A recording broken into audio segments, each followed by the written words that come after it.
সমাধান চাও যদি জীবনে মরণে, ফিরে যাও খুঁজে নাও চোখ রাখো কুরআনে। সমাধান চাও যদি জীবনে মরণে, ফিরে যাও খুঁজে নাও চোখ রাখো কুরআনে।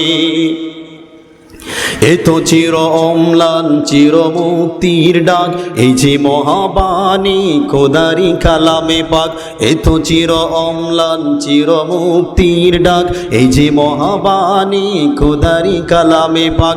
ঘরে ভালো কিবা রাষ্ট্রে বলো, অশান্তি দূর করে শান্তি আনে সমাধান। বলেন না, সমাধান চাও যদি জীবনে মরণে, ফিরে যাও খুঁজে নাও চোখ রাখো কুরআনে।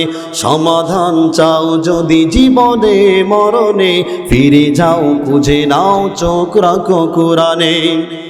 আল্লাহ পাক রব্বুল আলামিন বিশ্ব নবীকে যখন হাশরের ময়দানে বলবেন, নবী যান যান, আপনার প্রিয় উম্মতদেরকে নিয়ে জান্নাতে ঢুকতে অনুমতি দিলাম। নবীজি আবার উম্মতদেরকে ডেকে বলবেন, হে মায়ার উম্মত, কে কে আসো, আমি নবীর সঙ্গে জান্নাতে যাইবা আসো। সব মানুষগুলো পাগল পারা হয়ে নবীজির সামনে দৌড়াতে আসবে। নবী আবার ডাক দিয়ে বলবে, হে পাগল উম্মত, তোমরা যে জান্নাতের কথা শুনে দৌড়ায় আসছো, তোমরা কি জানো আমি নবী কত কষ্ট করেছি? দুনিয়াতে ইসলাম প্রতিষ্ঠা করার জন্য আমি নবীর শরীরের মধ্যে পাথরের নিক্ষেপ সহ্য করতে হয়েছে, এমন কঠিন কঠিন দাগ আমার নবীর শরীর হয়েছে। আম্মা আয়েশা রাদিয়াল্লাহু তাআলা আনহা একদিন নবীজিকে বলতেছেন, হে মুহাম্মদ, আমার প্রিয় স্বামী, আপনার কি ছোটবেলায় কোনো সময় কুষ্কর রোগ হয়েছিল কিনা? নবী আবার ডাক দিয়ে বলে, না না ও আয়েশা, তুমি এই কথা কিসের জন্য তুমি আজকে জিজ্ঞাসা করলাম? আম্মা আয়েশা ডেকে বলেন, নবীজি, আপনার শরীরের মধ্যে এমন কত বিক্ষত দাগগুলো কেমন করে হলো? এবার নবীজি চোখের পানি ছেড়ে দিয়ে চিৎকার মেরে বলতেছেন, আয়েশা, আমি আমার গুনাহগার উম্মতদেরকে দাওয়াত দিতে গিয়েছিলাম, কোরআনের দাওয়াত। কিসের দাওয়াত? কোরআনের দাওয়াত দিতে গিয়েছিলাম।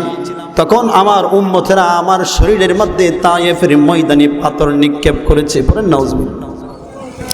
এবার নবীজি বলেন, আয়েশা, শুধু এখানে আমার কষ্ট শেষ হয় নাই, আমার দান্দান মুবারক শহীদ হয়েছে এই এক কালিমার দাওয়াত দেওয়ার জন্য।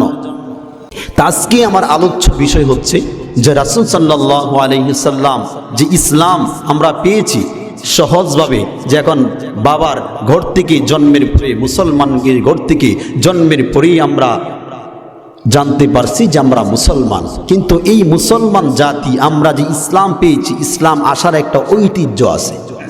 যেমন ৭১ সনে যুদ্ধ করে আমরা যেমন বাংলাদেশ স্বাধীন করেছি, যেমন এটা বাংলাদেশের একটা ঐতিহ্য, তেমন করে ইসলাম যে সমগ্র পৃথিবীতে ছড়িয়ে ছিটিয়ে আছে, ওইটারও একটা ঐতিহ্য আছে না নাই?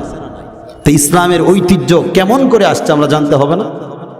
আমাদের দেশের মানুষ যেমন রক্তের বিনিময় যেমন দেশ স্বাধীন করেছে, আর পৃথিবীর শ্রেষ্ঠ মানব বিশ্বনবী মুহাম্মদ সাল্লাল্লাহু আলাইহি ওয়াসাল্লাম ওনার রক্তের বিনিময়, দানের মুবারকের বিনিময় ইসলাম প্রতিষ্ঠা করেছে।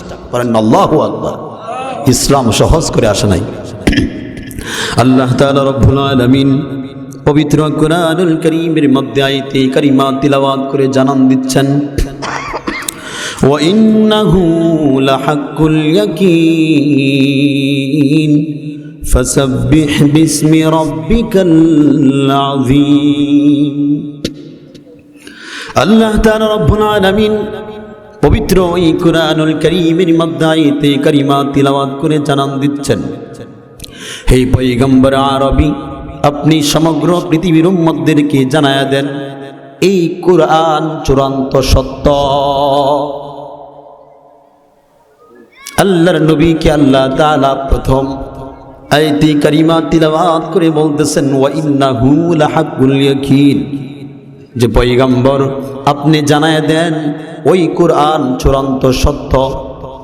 তার দ্বিতীয় আয়াতের মধ্যে আল্লাহ তাআলা বলছেন, আমাদের মতন গোলামদেরকে দৃষ্টি আকর্ষণ করে পয়গম্বর আরবির মাধ্যমে সমগ্র পৃথিবীর মানুষদেরকে জানান দিচ্ছেন, ফাসাব্বিহ বিসমি রাব্বিকাল আযীম। অতএব তোমরা তোমার মহান প্রতিপালকের নামে পবিত্রতা ঘোষণা কর। এখানে কোনো সন্দেহ আছে যে কোরআন যে চিরন্ত সত্য? এখানে কোনো সন্দেহ আছে? নাই।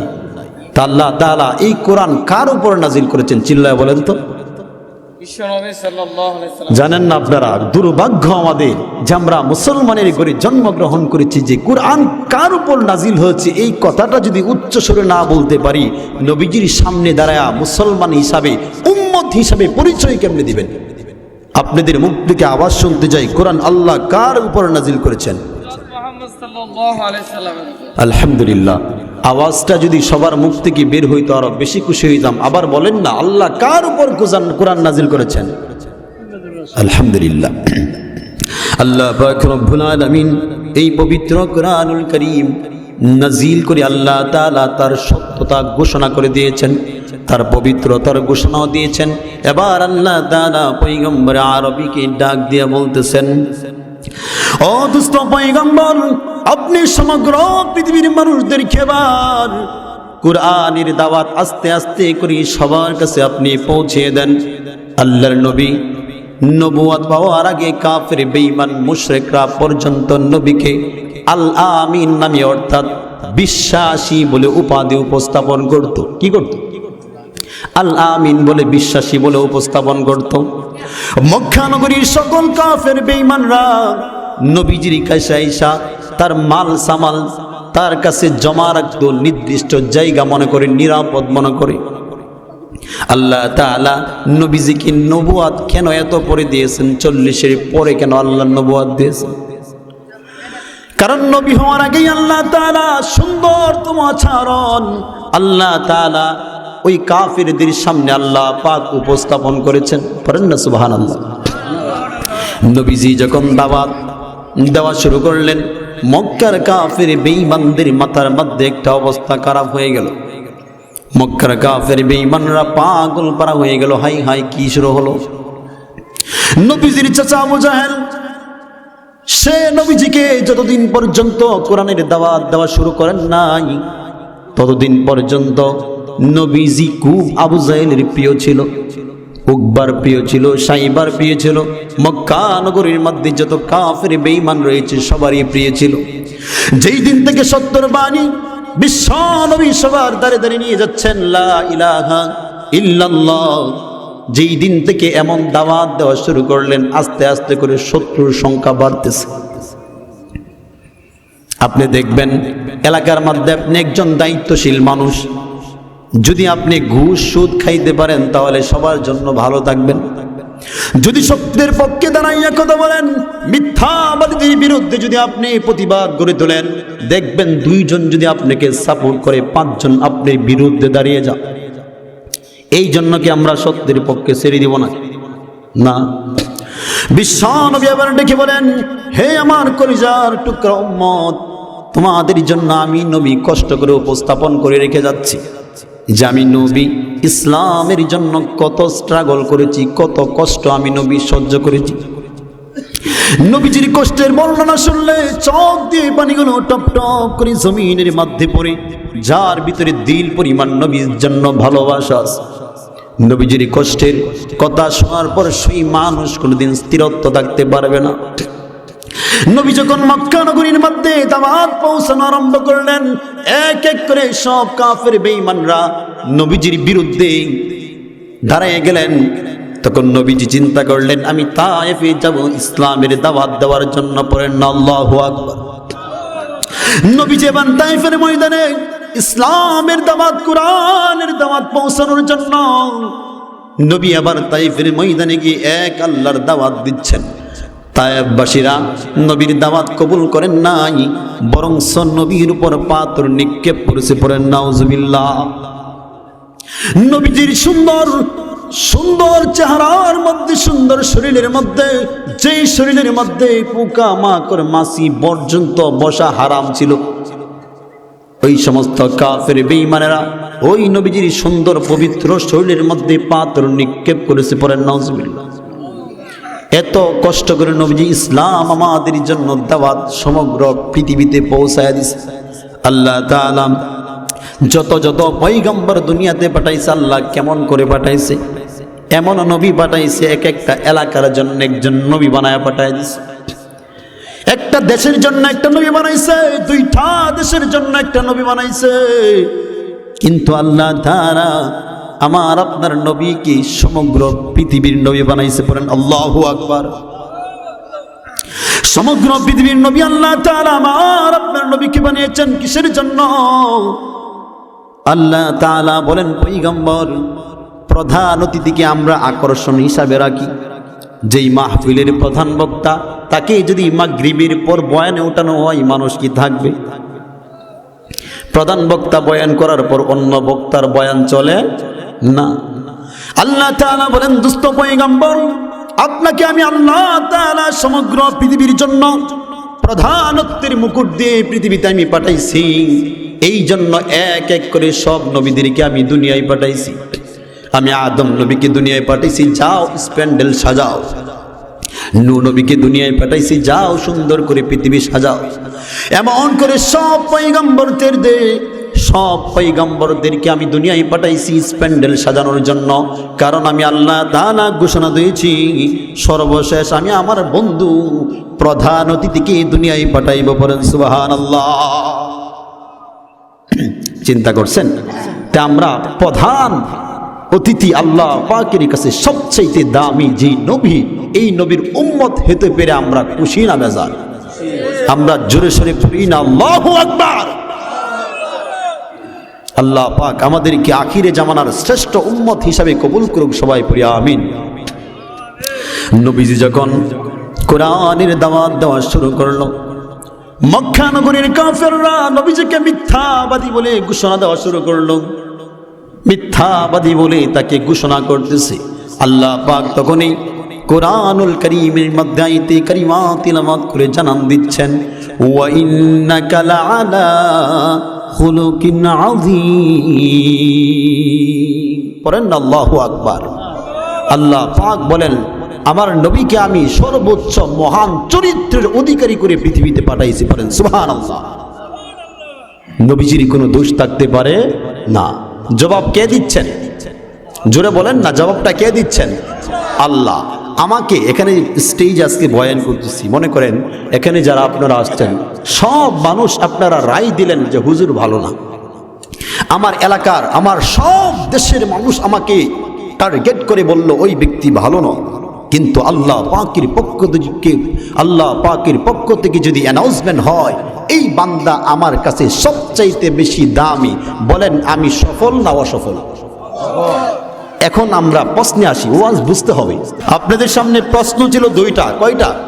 দুইটা। প্রথম নাম্বার, আমাকে সমগ্র পৃথিবীর মানুষ সার্টিফিকেট দিল আমি ভালো না, কিন্তু আল্লাহ পাক রব্বুল আলামিন বলেছেন তুমি আমার কাছে গ্রহণযোগ্য ব্যক্তিপূর্ণ, বলেন তো আমি সফল না অসফল?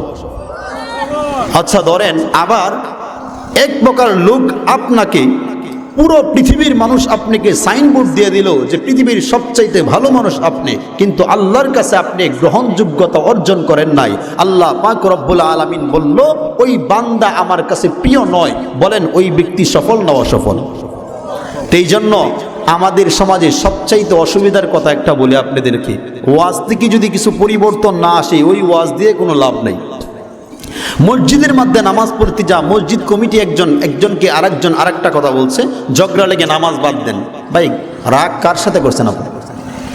মসজিদের মুয়াজ্জিন সভাপতির সাথে রাগ করে আজান দেওয়া বন্ধ করে দেয়, বলেন তো ওনার মাথার মধ্যে কি জ্ঞান গৌরব ঠিক আছে না ভুলে গেছে?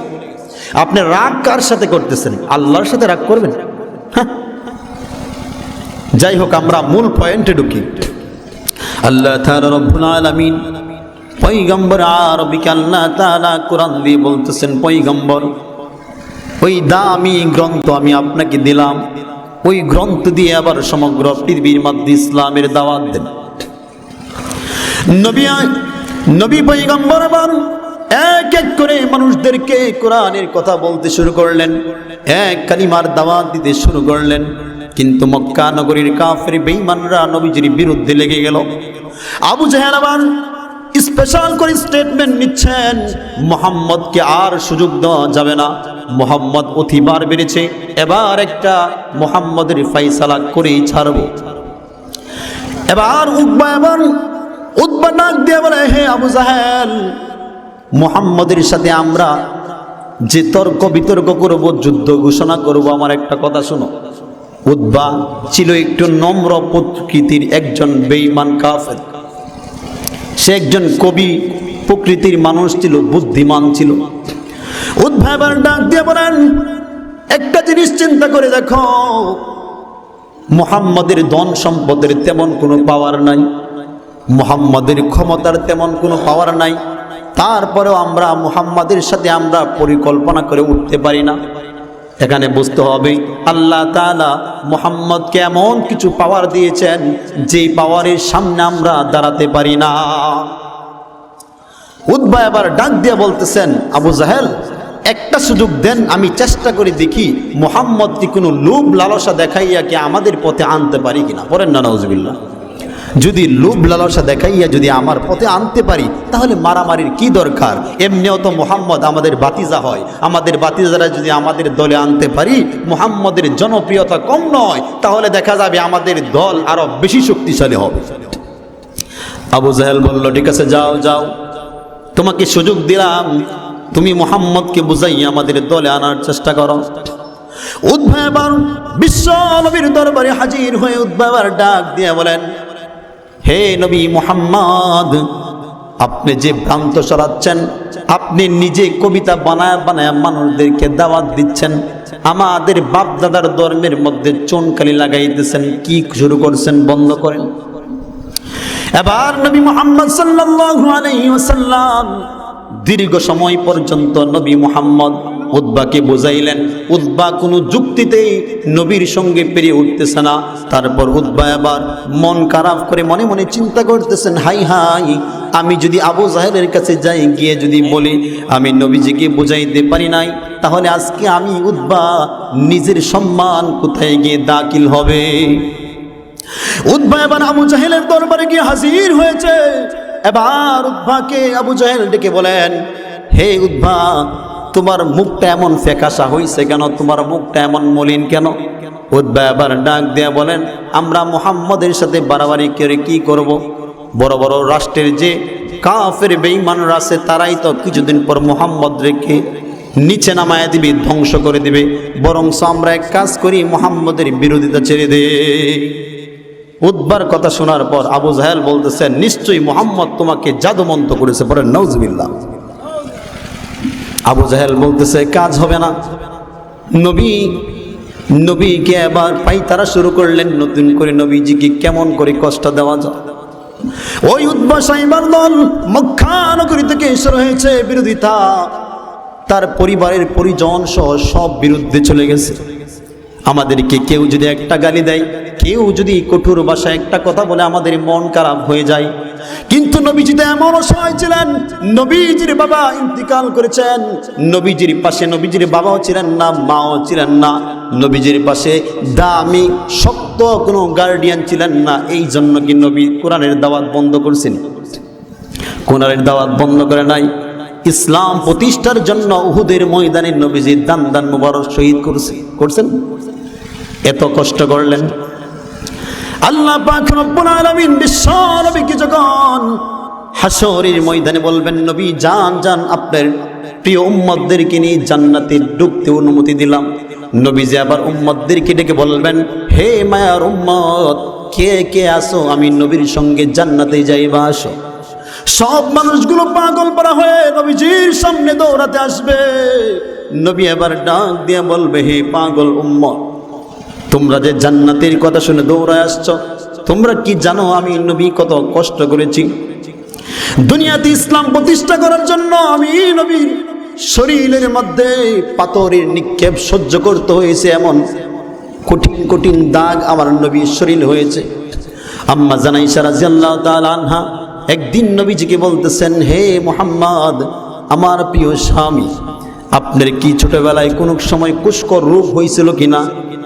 নবী আবার ডাক দিয়ে বলে, না না, ও আয়েশা, তুমি এই কথা কিসের জন্য তুমি আজকে জিজ্ঞাসা করলাম? আম্মা জান আয়েশা ডেকে বলেন, নবীজি, আপনার শরীরের মধ্যে এমন কত বিক্ষত দাগগুলো কেমন করে হলো? এবার নবীজি চোখের পানি ছেড়ে দিয়ে চিৎকার মেরে বলতেছেন, আয়েশা, আমি আমার গুনাহগার উম্মতদেরকে দাওয়াত দিতে গেছিলাম, কোরআনের দাওয়াত। কিসের দাওয়াত?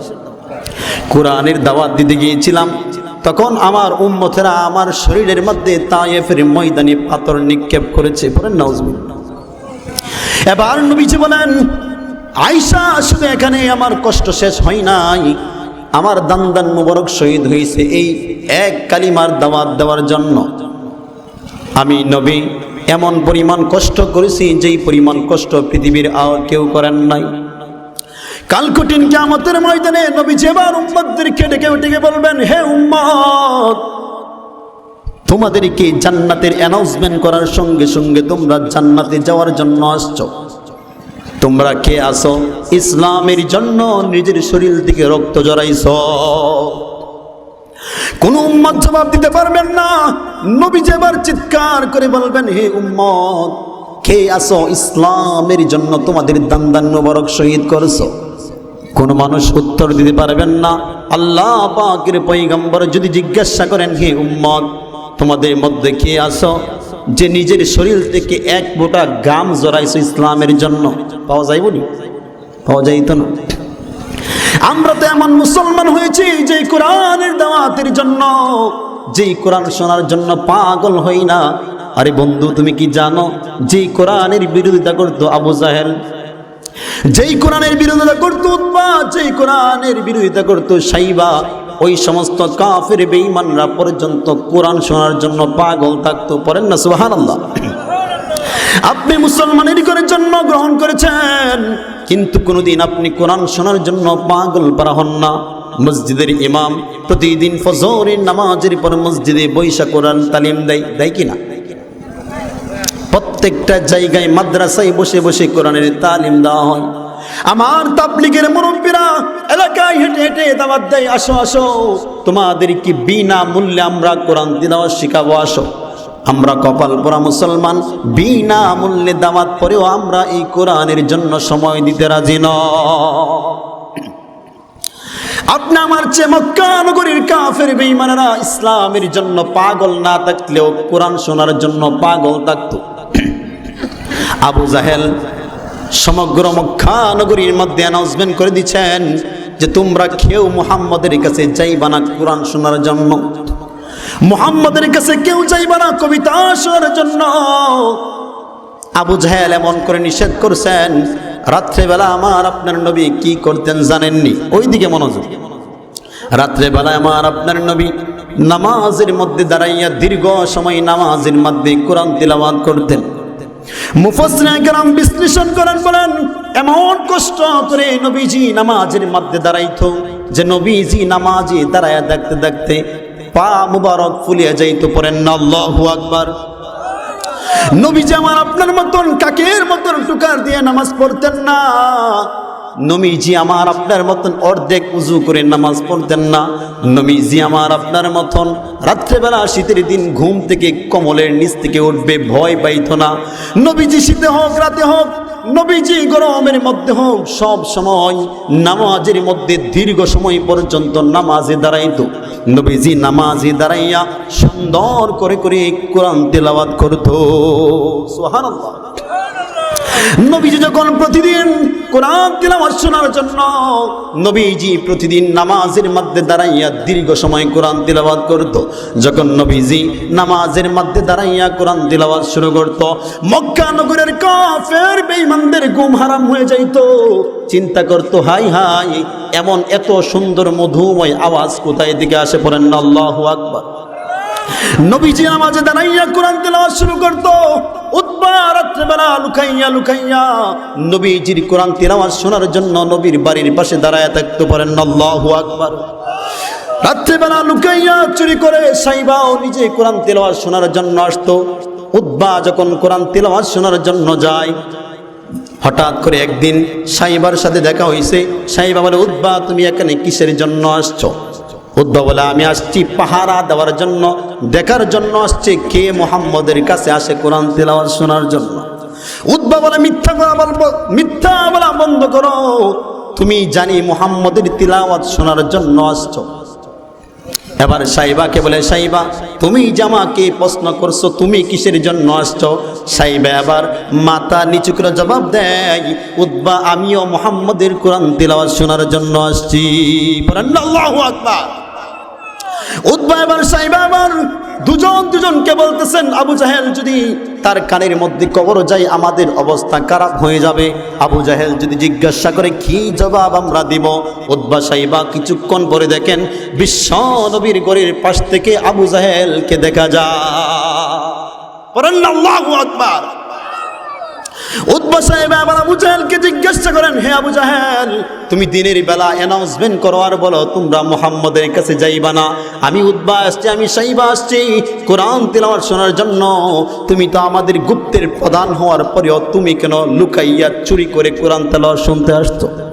আবু জাহেল এবার মাথা নিচু করে জবাব দেয়, হে উতবা হে সাইবা তোমরা শোনো, আমি আমার বাতিজার ধর্ম গ্রহণ করব না, আমি আমার বাতিজাকে পছন্দ করি না, কিন্তু আমার মনের মধ্যে কি জানি হয় রাত্রেবেলা যদি আমি আমার বাতিজার কণ্ঠে কোরআন তিলাওয়াত না শুনি তাহলে আমি আবু জাহেলের এক রাতেও ঘুম হই না। তা সমাধান আল্লাহ কিসের মধ্যে রেখেছেন? আমি একটি হামদি বাড়ি তারা দিয়ে আপনাদের শেষ করে দিচ্ছি, কারণ দাওয়াতি মেহমান চলে আসছে।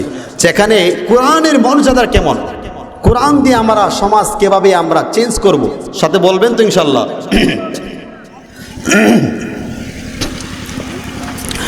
সমাধান চাও যদি জীবনে মরণে, ফিরে যাও খুঁজে নাও চোখ রাখো কোরআনে।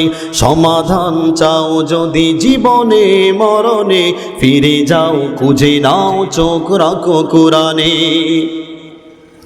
এ তো চির অম্লান চির মুক্তির ডাক, এই যে মহাবাণী খোদারি কালামে পাক। এ তো চির অম্লান চির মুক্তির ডাক, এই যে মহাবাণী খোদারি কালামে পাক। ঘরে ভালো কিবা রাষ্ট্রে বলো, অশান্তি দূর করে শান্তি আনে সমাধান। বলেন না, সমাধান চাও যদি জীবনে মরণে, ফিরে যাও খুঁজে নাও চোখ রাখো কোরআনে। সমাধান চাও যদি জীবনে মরণে, ফিরে যাও খুঁজে নাও চোখ রাখো কোরআনে। এই বাণী সকলের নয় শুধু মুমিনের, যারাই চলবে মেনে ফল পাবে কোরআনের।